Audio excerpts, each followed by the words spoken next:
Chers amis, notre actualité de ces dernières années est malheureusement désormais rythmée sur des annonces d'épidémies en tout genre, qu'elles soient humaines ou animales.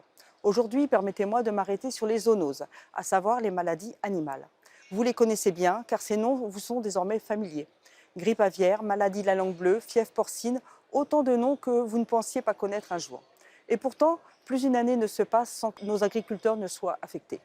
Étant moi-même éleveuse, je suis de très près ces épidémies, en particulier celle de la FCO, la fièvre catarrhale ovine, aussi appelée sous le nom de la maladie de la langue bleue. Et la situation est catastrophique. Ce qui caractérise ces crises, ce sont le manque d'anticipation et notre incapacité à y répondre.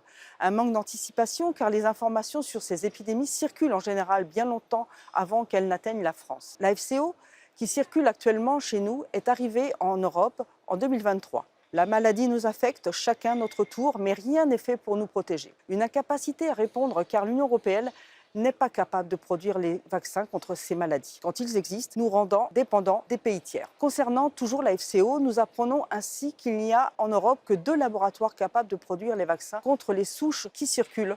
Autant dire qu'ils ne peuvent pas suivre. Et même si nous avions les stocks, l'un de ces vaccins n'est pas remboursé, ce qui grève un peu plus les finances des éleveurs.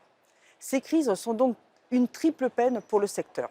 Le troupeau meurt, les éleveurs n'ont aucune aide pour vacciner et soigner les survivants et la pérennité de leurs exploitations est condamnée pour plusieurs années, mettant en péril toute la souveraineté alimentaire de l'Union européenne. Nous savons bien qu'aux yeux de la Commission européenne, l'élevage est un secteur à abattre pour des raisons purement idéologiques. Mais je ne peux pas croire que Bruxelles abandonne volontairement nos agriculteurs à leur sort pour accéder à leur agenda écologiste. La délégation française du Rassemblement national et moi-même continuerons donc de lutter contre cet obscurantisme européiste pour défendre nos agriculteurs, notre filière et notre souveraineté.